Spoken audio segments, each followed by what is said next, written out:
نصیب فرمائے۔ الحمدللہ رب العالمین والصلاة والسلام علی رسول الامین، اما بعد، قال اللہ تعالی فی القرآن المجید، اعوذ باللہ من الشیطان الرجیم، بسم اللہ الرحمن الرحیم، وآنذر عشیرتک الاقربین، صدق اللہ العظیم۔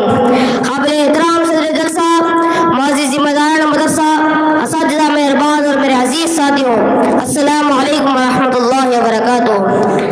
سیرت النبی صلی اللہ علیہ وسلم کے حوالے سے اس مقدس مجلس میں مجھے وہی اول کی آمد اور کفار کی مخالفت کے عنوان پر تقریر کرنے کی سعادت حاصل ہوئی ہے۔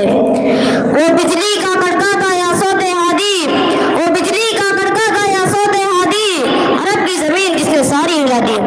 محترم حاضرین، عمر مبارک کے 41ویں نچل اس پر ایک مثال غار حرا میں اللہ تعالیٰ نے آپ صلی اللہ علیہ وسلم پر پہلی وحی نازل فرمائی۔ مالک ارض و سما کے فرشتے حضرت جبرائیل امین علیہ السلام نے حسن نبوت کے لیے خدا کے حکم سے آپ صلی اللہ علیہ وسلم کا سینہ کھول دیا اور کہا پڑھیے۔ آپ صلی اللہ علیہ وسلم نے فرمایا ماں انا بخاری۔ فرشتے باولگیر ہو کر آپ صلی اللہ علیہ وسلم کو زور سے دبایا، پھر آپ صلی اللہ علیہ وسلم سے پڑھنے کو کہا۔ آپ صلی اللہ علیہ وسلم نے پھر فرمایا میں پڑھا ہوا نہیں ہوں۔ فرشتے نے تیسری مرتبہ زور سے دبایا، پھر چھوڑ کر سورہ علق کی آیتیں پڑھائی۔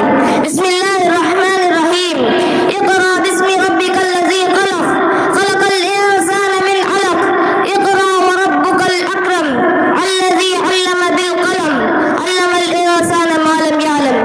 ان آیتوں کے نازل ہونے کے بعد آپ صلی اللہ علیہ وسلم کا دل پریشان ہوا۔ حضرت خدیجہ رضی اللہ تعالیٰ عنہ کے پاس دوڑ کر چلے آئے اور کہا زملونی زملونی، مجھے چادر اڑاؤ چادر اڑاؤ۔ حضرت خدیجہ رضی اللہ تعالیٰ عنہ نے آپ صلی اللہ علیہ وسلم کو دلاسا دلایا اور آپ صلی اللہ علیہ وسلم کی ہمت باندھی۔ وآنذر عشیرتک الاقربین کے تحت جب آپ صلی اللہ علیہ وسلم نے پیغام نبوت لوگوں تک پہنچانا شروع کیا تو سب سے پہلے ایمان و اسلام کی دولت سے مجدد ہونے والوں میں حضرت خدیجہ رضی اللہ تعالیٰ عنہ، حضرت ابوبکر صدیق رضی اللہ عنہ، حضرت علی رضی اللہ عنہ، حضرت زید بن حارثہ رضی اللہ عنہ اور حضرت ایمن رضی اللہ عنہ ہے۔ جب آپ صلی اللہ علیہ وسلم کوہ صفا پر چڑھ کر فاصدہ بما تؤمر کے تحت پیغام نبوت کو عام کیا تو کفار کی مخالفت اور اظہار ثانی کا آغاز ہو گیا۔ مخالفت کا یہ حالت تھا کہ جب آپ صلی اللہ علیہ وسلم تبلیغ کے لیے نکلتے تو مخالفین کے ٹوٹے ساتھ ہو جاتے۔